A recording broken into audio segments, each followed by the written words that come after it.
thlir tu zong zong te Isu Christ mingin chbe han buk leve ka chu voini tang hian te mai tiang zirlai thar kan tiang chu doctrine of men kan tiang chu mihring chanchin bik series thar voini tangin kan ta nanga chuda chuan mihring pathian in min siam dan abul tangin kan kalanga ti chuan athen chu I video dang ka siam to wangin soul spirit taksa ti akhan pathian in mihring tharau le pathian tharau thil ma pek dan kha ka soi to wangin angai voini voithum han soi hi thlir ngai lo tan chuan a thlir to thu tan chuan alo voini voithum kha ngai thak alo nuam chi ro theya maro chu then ka chu voi khat chau na te in ni chuan ka soi to don ro tun tuma hian soul spirit taksa ti video ka siam to khan in no kalanga khami kha khe chungin khami kha khria anga ngain voinia chuan mihring chanchin kan zir don ani doctrine of men ti kha kan thu pui patluane dona doctrine of men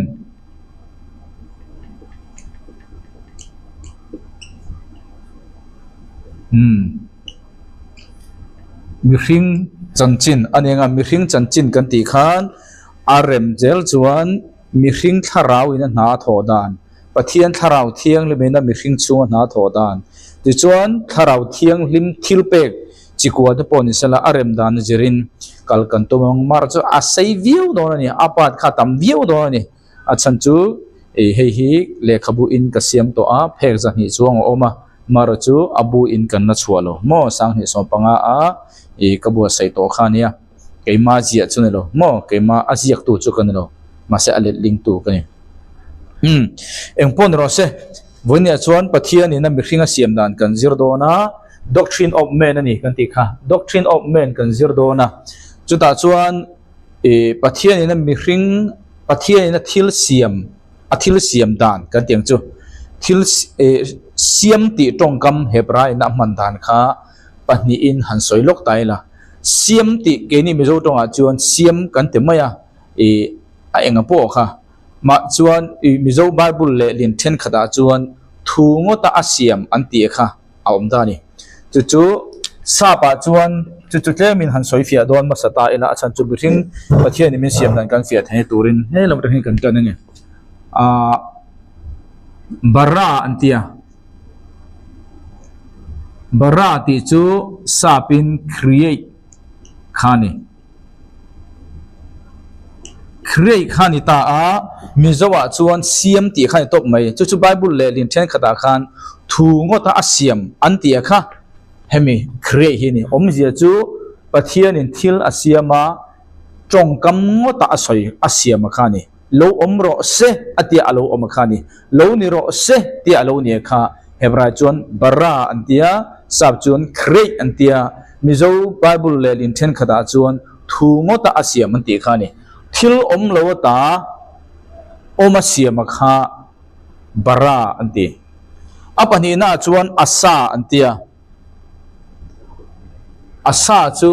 hebra tongin pakhat up sab chuan make anita a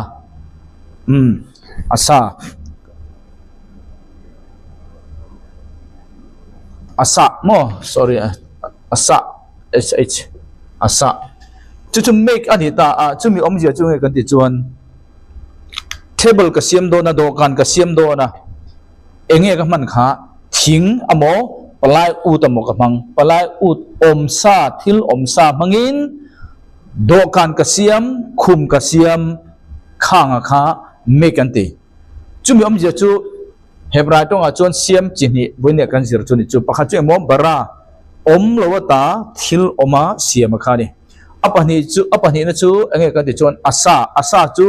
thil bungru om to sa mangin thil danga kan siam kha ni om sa manga thil dang hlum mangin bonglem ka siam hlum om sa mang khan bonglem ka siam khami kha make asa anti khani khami pani kha kan thria chuan kan zirlai kan tan thai to tura da taila chuda chon pathian mihring asiam khan genesis bung kha chang som ni le paru kan kêu đó là nè Genesis bung khát trang som nè paru tin pathianin kan an puin adita ni kan amang ta kan kan saba chuan hour adita ni hour ti chu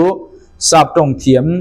tle ma sap tong sedo chuan an revekang hour ani to re chuan kan ti chu nge kha mi pakhat chaw ni lo ti kha fia ta chu wangin pathian ni penting e pathuma ni thei chon khan te ha kan bol thina bible na soibek pathian in kan an puin ati chuan pathian hi pakhat ai chu tam hrim hrim ti kha chiang ta a trinity ti kha kan pom ta ni kha an lomi chu da chon pathian in kan an puin ati ta ni ke mani ang takin mi hring siam ila ati ta ni alai taka kha kan han soi fia masadu dona pathian in mi hring kha an pui chi thumin asiam ta ni an pui chi thum kan tinge pathian mi hring asiam kha hi Genesis bung khat chang som ni le paru khania an pui pe chi thumin mi siama pakhat chu enge kan ti chuan pathianin kan an puin adiani kan an puin ani ta a ke a in kan khatel ka sapa chuan khalai kan an puin ti ta kha an puin ti photang an pui Hebraya chuan enting ti kan ti chuan Hebrai tong ha thiam kan ni chuang lo ni o ke ma khiat ang ka zirna tang ka khiat ang kha karon da mai ni ti chu ani ta a chu Hebrai tong ani ta a hi Hebrai tong mo ti chuan sapa chuan image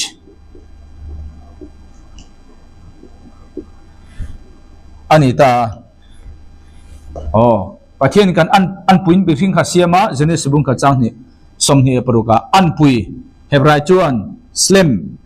image ani ta a chu enge ni pathian chun pakhat na mi hring an pui min siam kan ti na chu kan ti chuan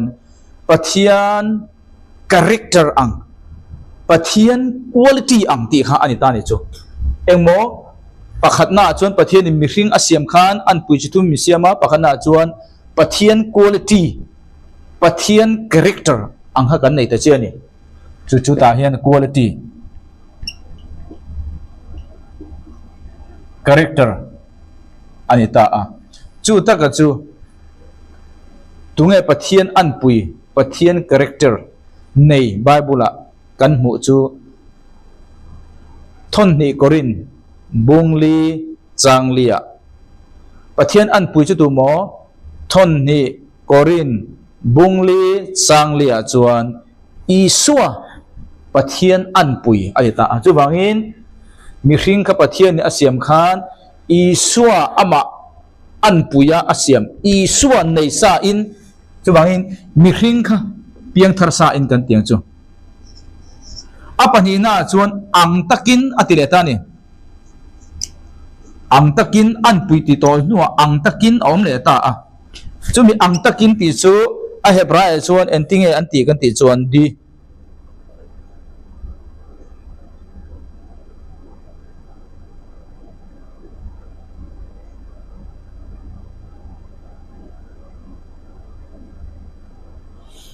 demode di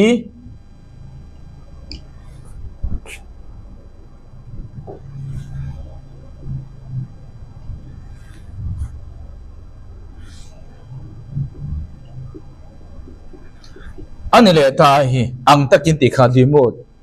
chumi chu enge kan ti chuan pathian anga function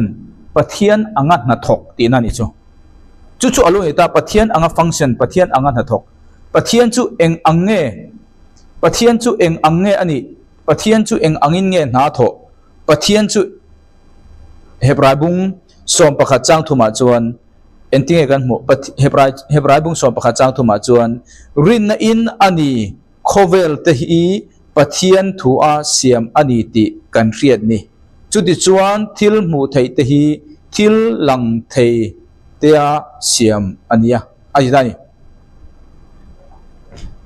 om je chu pathian khan en mo khovel kha siam kha thu in chu pathian en na tho na ni chu chu ang che chun pathian in mi hringa siam kha eng ang takin ti kha eng mo pathian anga na thok turin pathian chu entinge na to kha thu in thila siam chu ang che chun pathian khan mi hring kha thu mangin chu wang ta chun tir ko polan mu thaya kal lovin rin na in kan kalani rin na in mi kal chuan thu soi thin athu soi ang kha alo thleng dik thin chung tia ang tura pathian na mi hring kha apani na siamani ang tak ati kha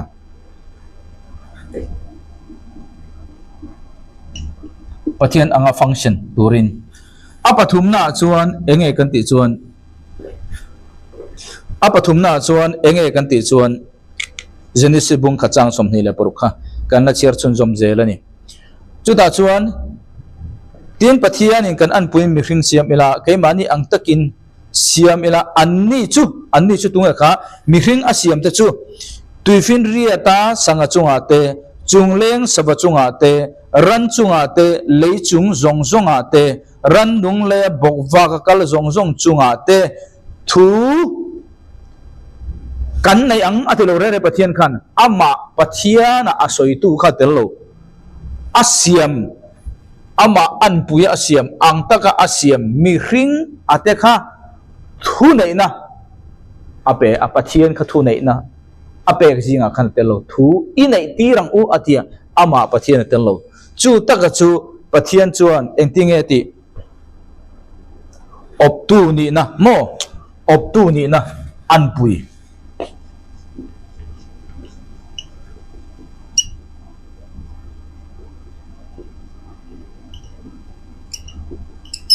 optu ni na zona an pui khani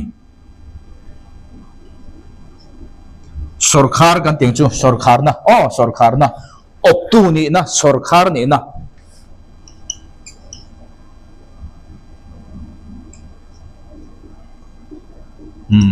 sarkar na tiang chu dang chu enge sarkar na chu optu ro rel tu ti na ni chu taka chu enge pathian nen chuan pathian chuan ting ati sam za le thu inai tirang u ati taka kha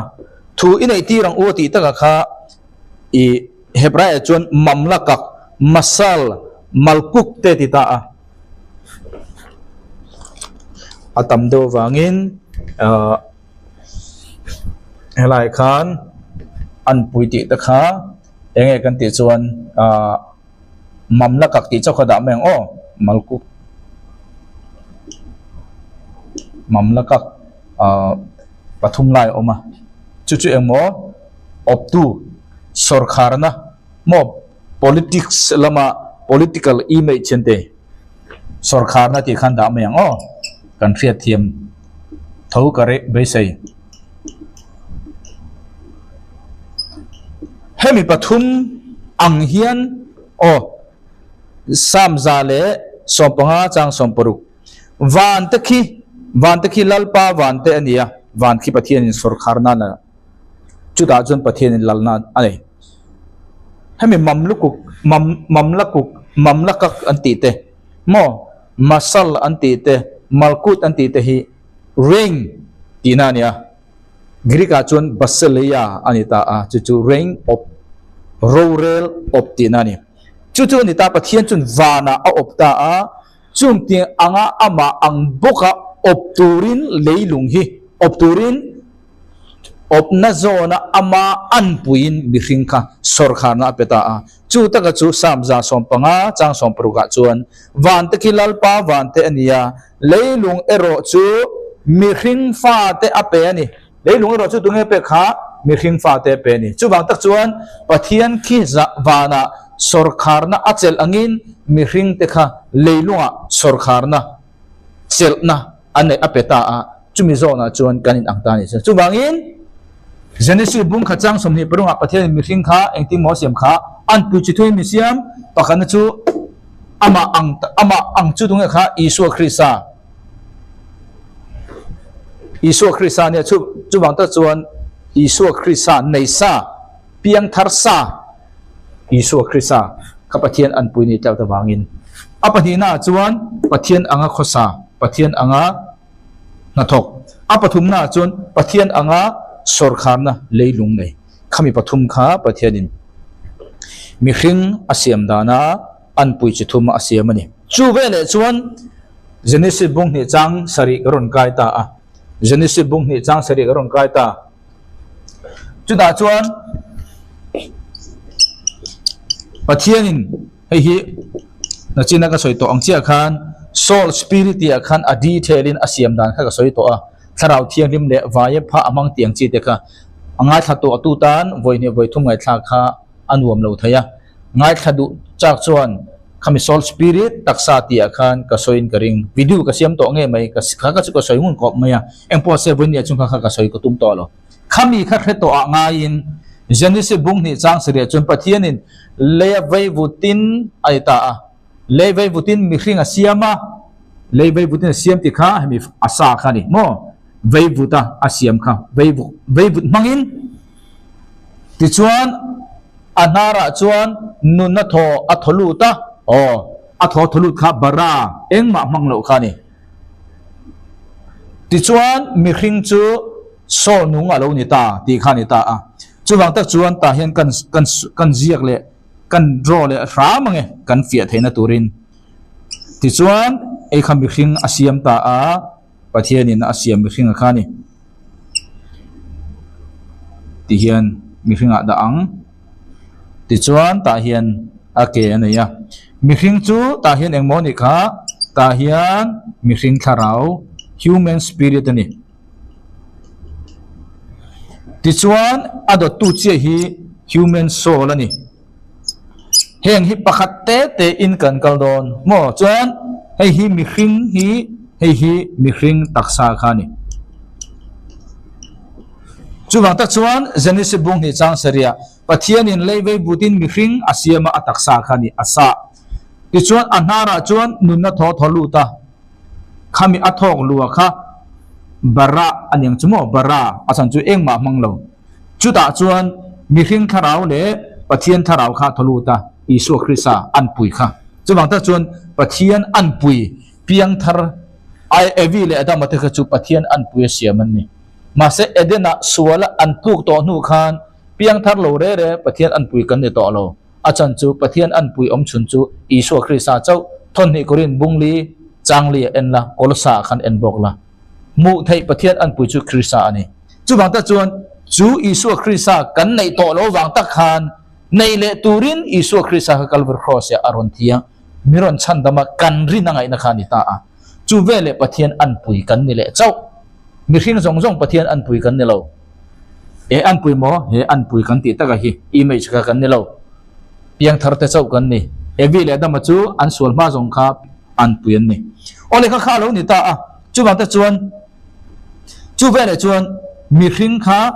asaksa mi atharau le mi hring tharau le mi hring taksa a in combine che tang khan soul hi alo piang kan ti kha soul ataka hi pathian ni achandam chu ni ti kha vonia khalam ka soitam ka tum lu tuklo achan chu khang khang ka soyung na sa to a chu ai chuan he taksa chunga hen engjang e om soul chunga hen engjang om tharau chunga om ti kha detail in kan theng to pin kan kal do na patam takha ani do na ni vonia chuan pathian min sim hrim siam dang kha kan kal put chaw ni ti kha khreta ila chu ta chuan mi hring tharau kha kan kal don ta mi hring tharau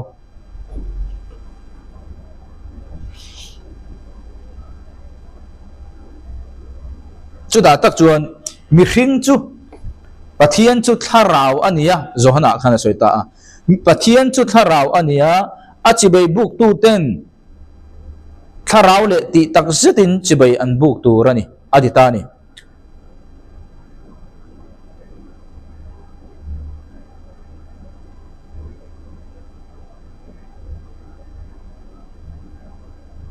zohana bungli chang somni palia khan pathian chu tharau ania achibei buk tu ten en mo chibei buk tu kha tharau le ti tak zitin chibei kan buk tu rani ta a hewi kan mi hring tharau hian chu hemi tharau hian enge om ti khama sa in kan zirang mi hring tharau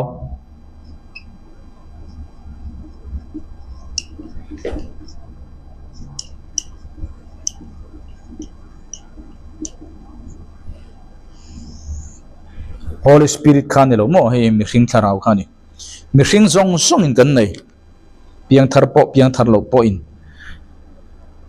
chu mi hring tharawa chuan enge om kan ti chuan pakhat na chuan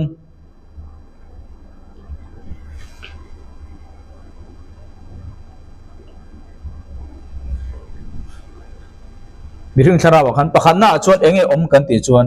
mi hring tharawa hian hriat na om ta ni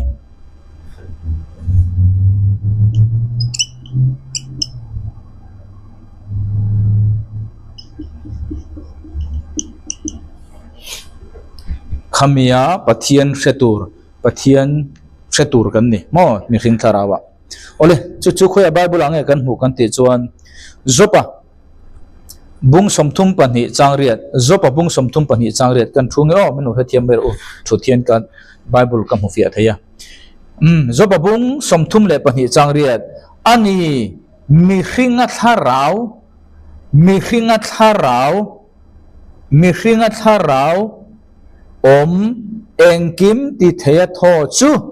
fin na petu alo ni ai ta a chu bang ta chuan mi hringa khan tharau om ta a chu bangin mi hringa tharau ti kha mi hringa tharau om sia kha karon proof mo mi hringa tharau chu mi hring tharau a chuan engmo om pakhana chuan khriat na oma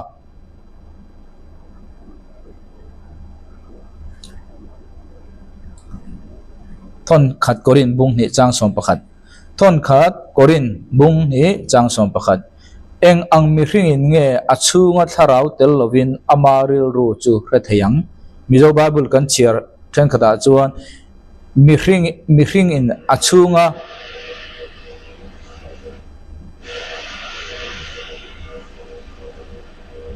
thil te chu mi hring ril ru atita mi hring ril ru mang ase anilo mi hring tharau tur mo chu wangin eng ang mi hring nge achunga tharau tel lovin amaril ru chu hrathayang chung tiang bokin pathian thil te chu pathian tharau vek lo chuan tu man an hrathei lo chu wangin mi hring tharau chuan engmo hretu ni khalai khia kha agirika chuan aido ani ta a mase aido mo sian chi thum ka soi to thena ginos ko oma aido oma epinosis oma khriat na vekani engpon ro se mi hring tharau khan engmo kha khriat na om chu thon khat korin bung ni chang som pakadina asoina ni apani na chuan enge chumi hring tharawa chuan omle kan ti chuan ai mi hring tharawa chuan chia le thariat na kan ti kha anita a chia le thariat na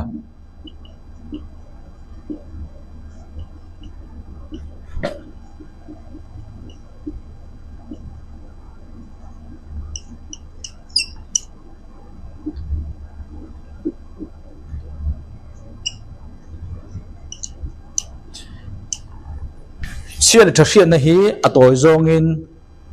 ni dang khan mana khan ka soito in gar hai thawa mar chu bun ni chau lo thlir tu tan hriat lo takin chia le thariat na hi kan ti chuan enge kan ti chuan an pian tharma kan ti solan tuk ma engma do soi thelo wani chia le thariat na hi dika hriat to le e chia le thariat na ina thil a hriat to dik ni a hriat to apom to le arin to chu chumi lo chuan a thlak thleng thelo e chia le thariat na hi hemi chia le thariat na hian thil sual ati thailo thil sual ati thailo kan ti chu eng tangin mo ama hriat na le nia apom to na tangin thil sual kha ngai lo om je chu bazara thiliwa leita a sang khatlang ipe a zangaman thilileya sang khatlang ipe a zanga aron kir tur che ani lain sang khatlang bok aron kirta che a anti sola wangin nang ka chuan kaldei du mala ichia le thariat na khan adik lawania aron te nang ma kha aron remind chatang che chumi chu chia le thariat na khani chung tiam bokin he kan chia le thariat na hi suala kan tluk to nu khan mi hring hian he kan chia le thariat na hian mi sual mi tling lo mi thalo ni anga thuk taka in hriat na kan neya chumi chu Krisa awanga mitha kan ni le tura thak thleng tur chuan Krisa awanga mitha misual kan ni lo zia voi tam tak in zirtir kan ngai chu chia le thariat na chuan Krisa awanga mitha kan ni na karin tak tak hun chu kan ni chho pui tur ka tan la ngai ni lo kan ni chho pui tur ani ole engpon ro se chia le thasiat na kha ania hei hi the voice of human spirit ante mi hring tharau o ani mi hring tharau ina thu soina chu kan chia le thasiat na he ni hei sang khat angkir che kha adik lo zanga kir tur chani kha kir le ro titua ron remind chu te kha i chia le thasiat na ni chu chu khoi angom kha mi hring tharawa ti khan ani a chu mi hring tharau chu rom bung ni chang som panga ron cherang rom bung ni chang som panga Greek chuan hemi hi sunai desei ante mo sunai desei Greek chuan chele tharian na hi sunai desei ei hi ginosko tentia aido tentia epinosis tenti riat na vek ei ro chu sunai desei Greek tongin tuna aum zia soito ana thonan ka soito Bible enang rombung ni chang som panga chu chuan an thin lunga te dan thu chu ziak ani ti an thil ti in entira an chiala tha hriat na po in a hriat puya chu achangin an ngai to na te chuan in thlak chongin a he kinemo pakhat le pakhat thiam lo a in chantir le boka thiam lo min chantir thin tu po kan chiala tha hriat na he ni chu taka chu Isu Christa wanga e kan chiala tha hriat na misual ni anga chaklo ni anga mo chi ranga keima ni obet zong le negative zonga kan chung ril taka min tu he kan chiala tha hriat na nia hemi hi pathian thu manga pathian thu ne na in milak kan adjust kan thlak thlang thei ni chu minun hloting kan ni kan chiala tha hriat na hi tu na kan chiala tha hriat na kan muwa chu chiala tha hriat na chu Bible tanga kan zir chuan hei hi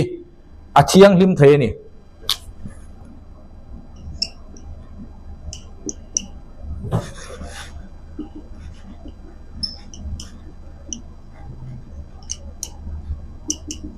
entika nga thiang lim kan ti bol hlo ni lo ti na evi le da mate an thuk ma te khana thiang lim e an chiala tha hriat na kha ma se theian ei ni tang che khan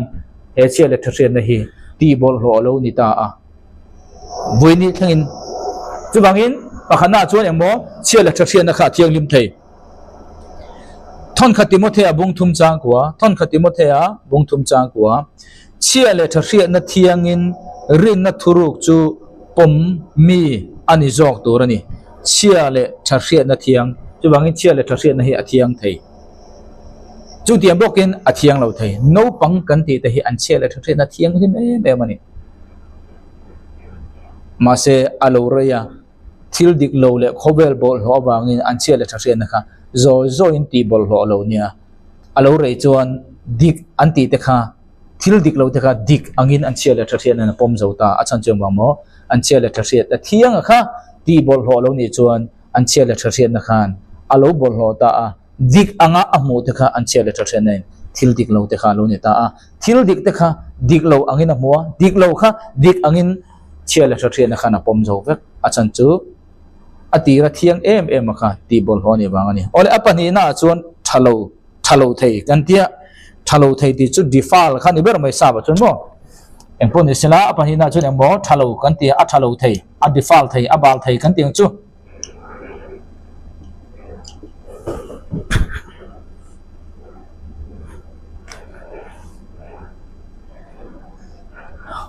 Hebrai bung som chang som ni le pani Hebrai bung som chang som ni le pani kan thin lunga chia le tha hriat na thalo chu the fai saka ama the fai saka oma kan taksa po tui fim ma bualo omin rin na fam kim na ya thin lung tak zet pu in na yang o chia le tha hriat na kha a thalo thei ni chu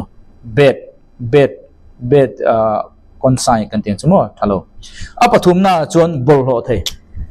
apathum na chuan emo bol ho thei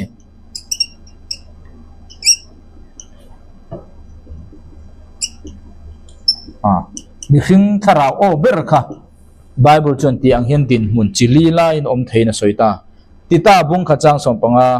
mi thiang lim ti tan chuan engkim a thiang lim thin nima sela mi bol lo le ring lo te tan chuan engma thiang lim reng a om thin lo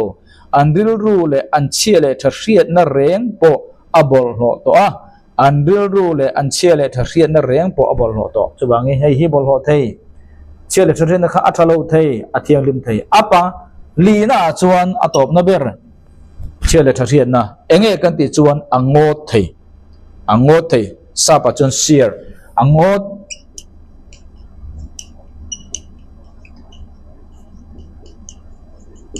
theya na chinna kan soi to khan chia le tha hriat na chu atir chuan kan environment na zirte kan culture zirte in mi pakhatina tha ati le ti lo te an anglo mo tu na ka thu soi jong hi mi jong in than ti don lo achan chu mi hring kain anglo tha kan ti zong khan ang hek lo tur kan ti zong khan ang hek lo chuwang ta chon mi jong in proof tura che ngai su iril ru ha mai iso po tu manan proof vek lo proof tu tam takan omro en do tu nga sete na po mi jong en do tu ra da su do tu tam takan online lom tu tam takan om tho chumi om zia chunge kan chia le tha hriat na hi kan culture kan environment kan silent na zirin pakhan le pakhat tha kan ti zong an anglo tha ka ti zong kher kha mi zong in tha an ti lo wangan so na song lo i tha ti zong kha min tha an ti lo wangin i dik ber ni song lo kha khovel ani kan hriat thiam ngai ta chuwang ta chon he chia le tha hriat na kan na ya kha atira athiang lim kha no pangalo ni chon alo thiang lim ta alo silent na zirin a chen na le a silent na zirin thiang lim thaya kha alo thalo thei tan ta a thalo mai pon na lovin alo bol hlo thei alo thalowa alo bol hlo kha asiam thalowa arem thalo ni chon a chia la tha na kha na chin ka soyang do hei sang khat kir tur che ani lo zanga kir tur che alom antia chia la tha na khan chu ve la chen ka ngai tha a ka ti lu ni chuan ni danga po om lenga biron rimai lenga ka chia la tha na khan ka dik lo na lai kha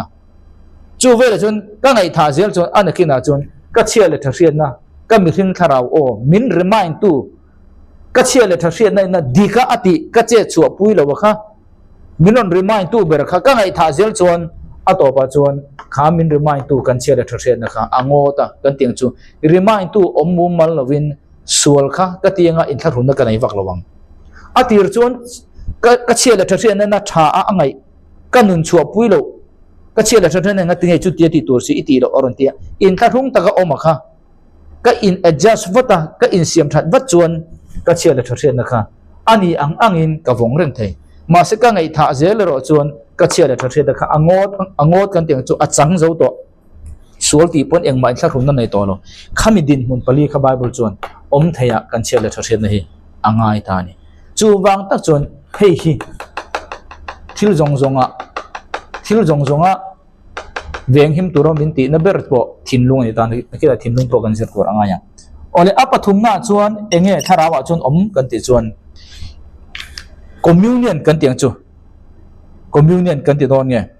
communion sap chuan te in pol na kha ni in pol na communion in pol na pathian ne na in pol na in biak na chu wang ta chuan pathian chu tharau ania ngomi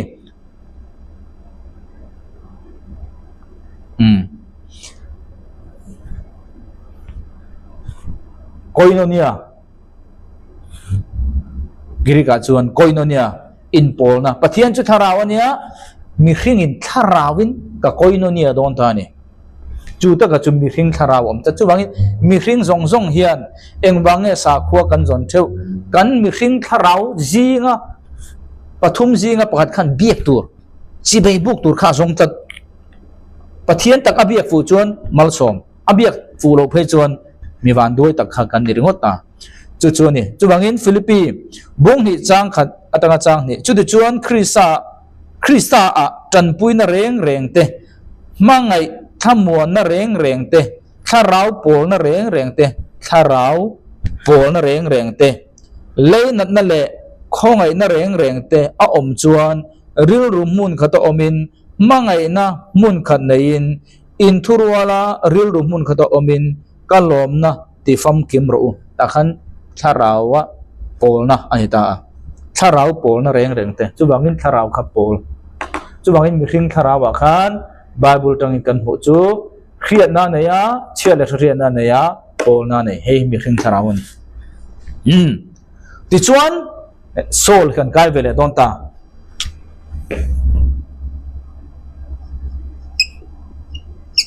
soul hi Greek chuan sukhe anti Hebrew chuan nephes anti ta a sukhe nephes ti ni Hebrew chuan nephes mi khing tharaw chu ruwa te antia nesma te antia mi khing tharaw kha ruwa kodes ani le tharaw thiang lim ruwa ani chuan tharaw ron khan mei Hebrew tongin mo Greek a chuan pneuma ti khani o tuna chuan soul ani ta a Hebrew in nephes Greek tongin sukhe khani chu khoi Bible a chang kan mu khoi atang e lo pian ka ti kha Genesis bung ni chang saria ai soul he lo pian na hei mi khing taksa le mi khing tharaw atang khan soul kha lo piang ani pathianin abara kan tiang chu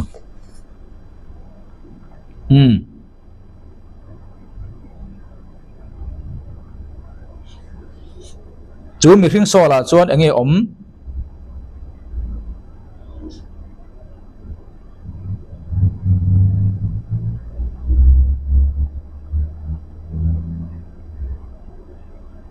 mi khing soul a chuan ange kan ti chuan pakhana chuan ril ru ani ta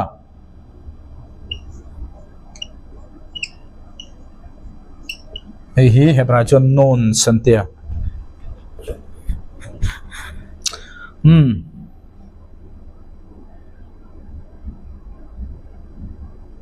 sorry Greek tongin notes mo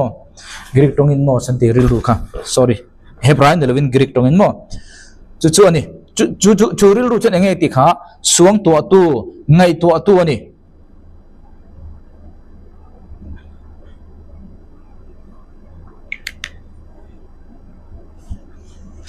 rom bung som pani chang ni he khobel dan ang hian om su la pathian du zong a tha le lom tlang le that fam kim chu in riat theinan in ril ru athara omin lo dang lam jok ro u adita a chuwangi ta khan ril ru kan mu a kan ril ru kha thil suang to tu ngai to tu ro man tu ni ril ru kan mu bot ti chuan sol jinga chuan enge omle kan ti chuan du than na omle ta a du than na omle ta a e du than na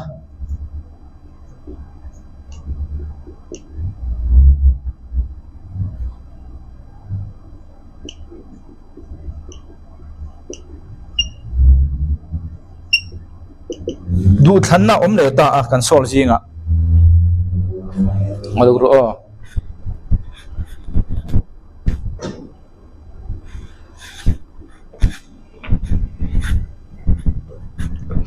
kan sol jinga khan du thanna omle ta a chu du than chu Hebrew tong chuan bachar anti bachar ril ru ti khi Hebrew in an nei chi alawani mithiam te soidan chuan Greek chuan nos antia NOOS nos Greek tong chuan ma se du thanna khi Hebrew tong chuan bachar anti le chu khoi ange Bible a om kan ti chuan Deuteronomy bung som thum chang som pakwa a Deuteronomy bung som thum chang som pakwa a in ma a nun na le thi na mal som na le an chia kada ti tu na hian in chung chang thua tu atan le van ka ko ni chu ti chuan nun na chu thang ro u in nun the nan nang ni le in tha ta nen thang turin ten lo mi nun na chu thang ro u adita a pathianin omje chu he sol kan tia khan du than na min pe a than tur po min ko mu ta ni eden huana khan pathianin thing pani ada a nun na thing le chia le thasian na thing pathianin chia le thasian na thing kha ei su u du than tur po ap ako mu indirect takin ma se pathianin thang ngei turin a force lo achan chu du than na zale min pek ta bangin min za sak ma se than tur ro chu min ko mu ma sa robot khol ang me kan du lo chung min than ti ra kha pathian in du than na min pek zia om don lo wangin du than na zalen min pe a than tur po min ko hwa than le than lo ro chu I thu tluk na a om ta a chu ta ka chu du than na kan ti khi will ani chu sa pa chon mo will khani thon khat korin bung sari chang som thum le pasari thon khat korin bung sari chang som thum le pasari mizo tong in ka chiar ma sanga sap tong gron chiar leang nima sela ril rung he tak puwa tul tilowa ama du zong ero chu hlen theya afa nula thiang hlim chu wong reng aril ru tum tat tu chuan ati thazo kang ta khana ta kan sai du point chu du thanna will kha bible a om thu kha kan proof donia sapin working je ma gron chiarang nevertheless he that stand steadfast in his heart having no necessity but had power over his own will aduna awila thunai na nei tu chu atin and had so decrease in his heart that he will keep his virgin do it well omle chu bible la hin will om du thanna zelen om chu du thanna zelen chu I thang lo the nang ma thu ni ma se a result I thu tlung na ina asiama banga a result kha I thang the lo zu I in chawa I du thanna in rui ka du lo ti kha the lo I than to chu athalam pon se a result ron kal tu rakha kan tor nga mangai mo phurna la nga mangai kan mo phurna kan la ngam lo chuan thutu na kan siam ma in zir chian tu ka khani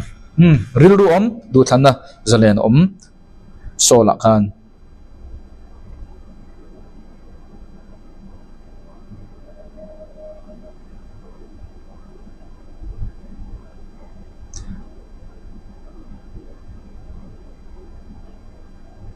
apa thumna chuan enge om kan ti chuan feeling ta hian feeling kan tiang chu emotion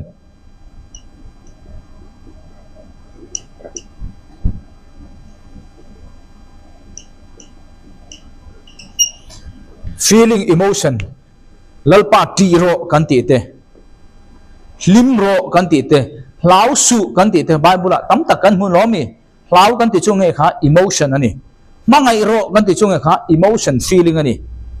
hlau su kan ti po emotion feeling ani chu wang ta chuan bible atam lu ko kha chu engpo ni ro se mi hring sol kan ti a khan thil chi thu oma ril ru chu ngai tua tu suang tua tu chu tu ni du thanna zelen kan ti du thanna chu thil thu thu na siam tu kha ni feeling kan ti emotion kan ti chu thil I feeling na kha ni I hlau na po I hlim na po I lom na po I ta na po I nui na zong kha emotion feeling vek kha ni ta a kha hemi pathum hi soul a om bok ani chu chuwang chuan mi in tharau thiali ma kha chuan alo lima kha a emotion ani ti chuan chu mai ba ka engel om le kan ti chuan taksa om le ta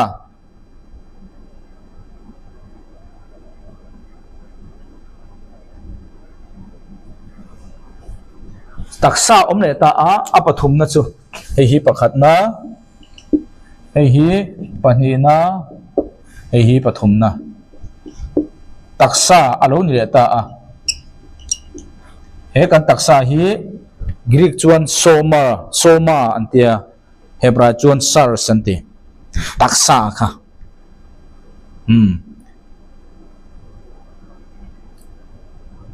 chu ta chuan chu kan taksa kan ti akhan enge om kan body mo then katin body antia then katin body antia khang kha engpon second om naram leilung azirin an anglo khan mai adik berati angjong chi ka chuan ne kha ka chu kan thutlu na ni sala body antia then katin body antia khan tiang khani engpon ro second soi kha kan asoi tuma kha athel lutuk te ni lo chuan a engri po khan lo lamta ila asoi tuma fu chuan du tok ri phon meng engpon se taksa kha omta a chu taksa kan ti chuan enge om kan ti chuan taksa chuan Bible in asoi danin thil chi thum chia le ta a Genesis bung ni chang som ni le pathum enang Genesis bung ni chang som ni le pathum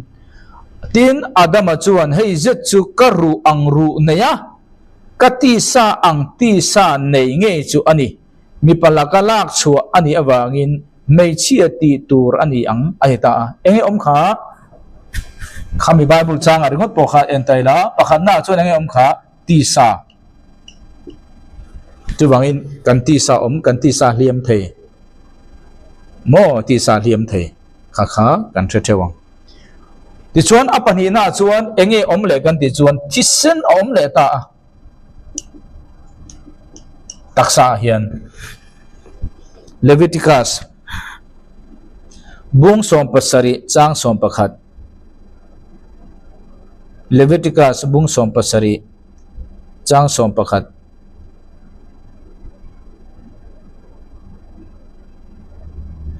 thisen hi Hebrai chuan baddam thisen Hebraian baddam ante ole Leviticus bung som pasari chang som pakhat ti sanun na chu thisena chuan sia in nun na atan in rem na siam na tura mai cham chunga ka pek chu ani nun na atan in rem na siam na chu thisen nge chu ani sia ani ta thisen kan taksat nun na tan ani ta boka apathum na chuan enge na china khan Genesis khan kan share to thonan ru le ta ru ase tu fing kan share du kherani ru tu fing te bung som pasari chang som ni le pani tu fing te bung som ni le tu fing te bung som pasari chang som ni le pani entinge ti ka ti chuan ru Greek Hebrai chuan garem mati ru khamo garem ole tu fing te bung som pasari chang som ni le pani thin lung hlim hi dam doi thatak ania thin lung chia ero chu ru atiro thin thin lung chia chuan ru atiro thin chuan mi hring taksa khi ti sana thei ti sen kholo thei ru moi thei ru tiro thei kan ni heng zong hi mi hring hian nat na ta hen heng ve thei ni chu khang kha ani ta chuwang ta chuan heng zong hian in zo nan nei ta thewani chu kan zirle zel huna chung chu apoi mo khop maya boinia chuan kan hunte atam lituk lo wangin khalam kha detail tun tu mata chung kan kalman lowang en pon ro se tun tu ma kan zir khi kan khria tur tan kan du chu pathian mi hring hi an pui chi thum in siam chuan mi hring a siama mi hring hi department pathumin try by try an tia taksa sol tharau nei min siam tharau kha chi khatte te in sol chi khatte te in kan zira chu engwange apoi mo kan ti chuan heng hi kan khrialo chuan tharau thilim na tho i kha thei don lo tharau thilim na tho lo pui kha pat iti tharau thilim chiam mayang chu ni ta chu wang lal isu khowela local khan lal isu khowela local khan he sola tak hi nang ma ini ti kha boina kan thre tur chuni pathian in achan dam hi isola ni ri kha i khriat le ka khriat tan ka soingun to ka video lo thir ngar chuan tu na kan soi hi in kha fia viawang ma se la thir ngai lo tan tu na tu tan chau chuan in bang do pon mai thaya hei tak hi nang le kai chu kan nia Calvary cross e isu na achan dam po kan sola ni i tharau hi chu piang thar tur ani pathian tharau thiang lim nen an po lenga adama tu ma ang khan chu le isua pathian an pui kha nei le chuan i taksa hi tlan ania nakina repchara taksa thole ro puina taksa isua thole taksa ang khan kan taksa tana wangi kan thole bukang iso la khi chanda mani i thara wa hi piang thar i taksa hi tlanani ole ka ani ta he kan sol hi isua kha khowela local line zirti then ka chu andu ro chung ko zirti then ka chu zuyan tum alo nol kha pathum te i han zir don lok ila masabera isu khowela alokala zirtirte athan don khan le ama zui tu turte arem ti don le don lo khan khimi pathum thi a check hemi pathum he check da ni rilru kan di chon an thria thiam dan te zir isu zui an riat thiam dan an var po dan te adik nge dik lo a cheka an du than na kan ti chu an du tak takem ti tak tak nan nem thu thu na siam tak takem tiang te a cheka ti chuan khovel ngen mangai nu le pa ngen mangai zo lalpa an feeling te kha a chek veka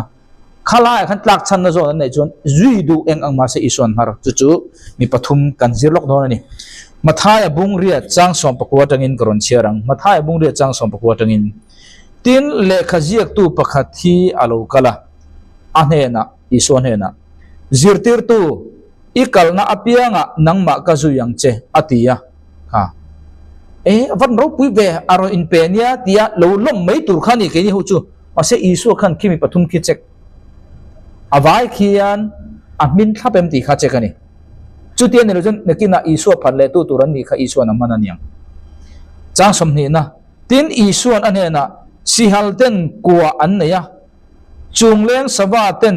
po in bu te an ne ya ma se mi hring fapa ero hi chuan aluzal turin mun anei velo atia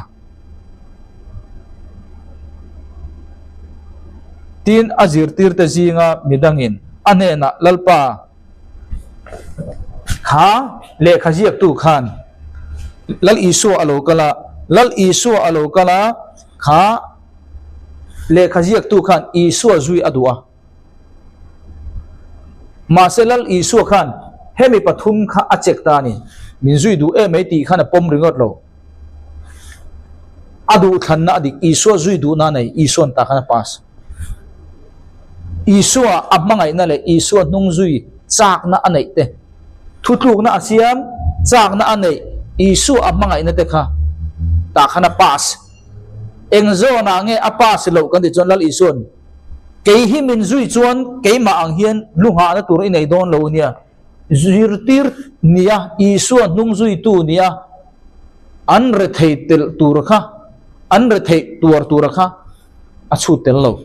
chu wang te chon isuan si halten kuan nei mi hring fa pa chon zal na tur mun nei lo nia ti chu hei hian hemi pani hi a khriat dan hei hi pa se ma se adu than na le a emotion a khan nung zui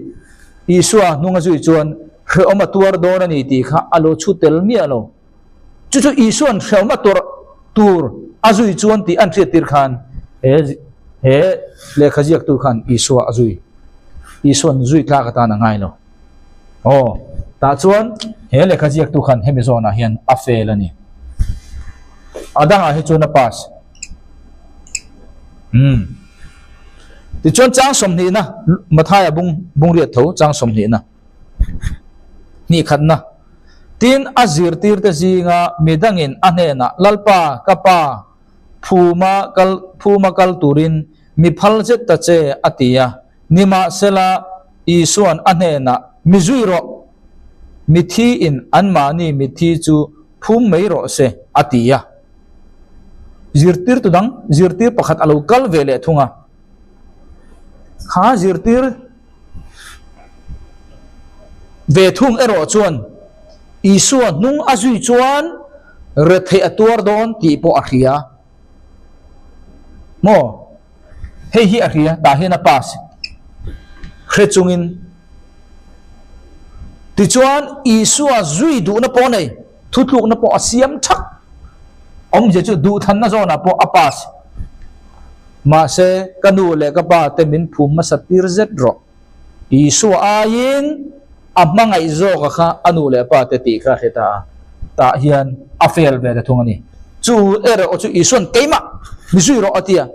then kan zuyan tuma adu lawa then kan zuyan du lawa apot boga achan chu ison tiang kha check ve kani zirtir dang marka bungsom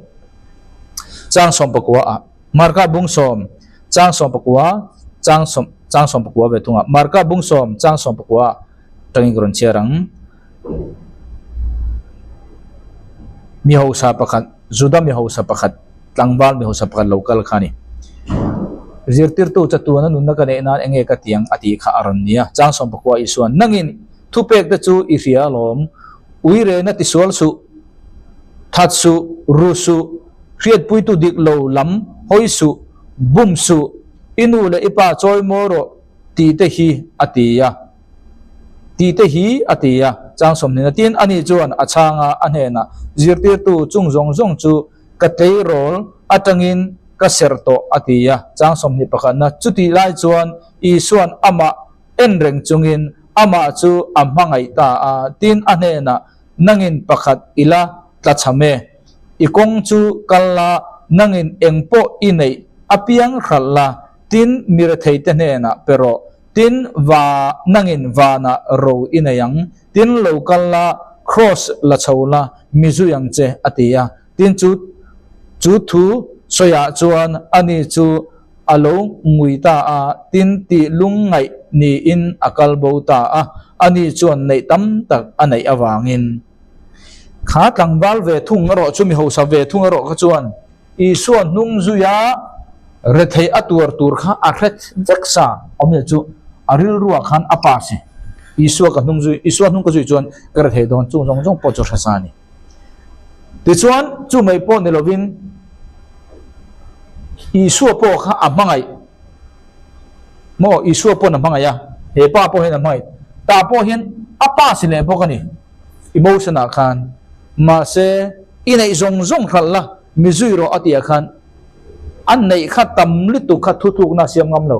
an nei khala isua zui tur khan thu thuk na siam ngam lo omja chu du thanna khan affair ve thungani kan han soi du point chu isua in tiang kha mi hring mi zia kha hela tang hian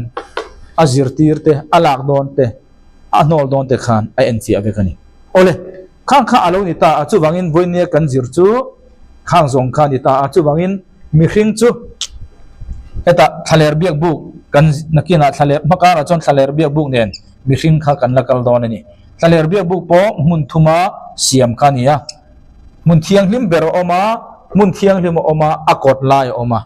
akot lai mun thiang lim ber om ang chia hian mi hring po enge kan ti chuan mi hring taksa hi akot lai nia mi hring sol hi mun thiang lim ania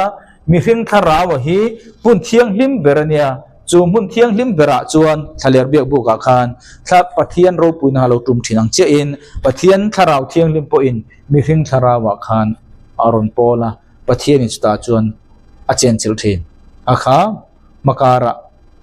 pathian zara dama kan chuan zir chun jom kan tum le don ani ole voinia pathiaina mi hring asiam dan kan zir ta mang khan pathian thu le mi hring pathiaina min siam dana rian thar pathianin thir tu zong zong te pe theu tur chawin pathian mal som theu chawro se kalome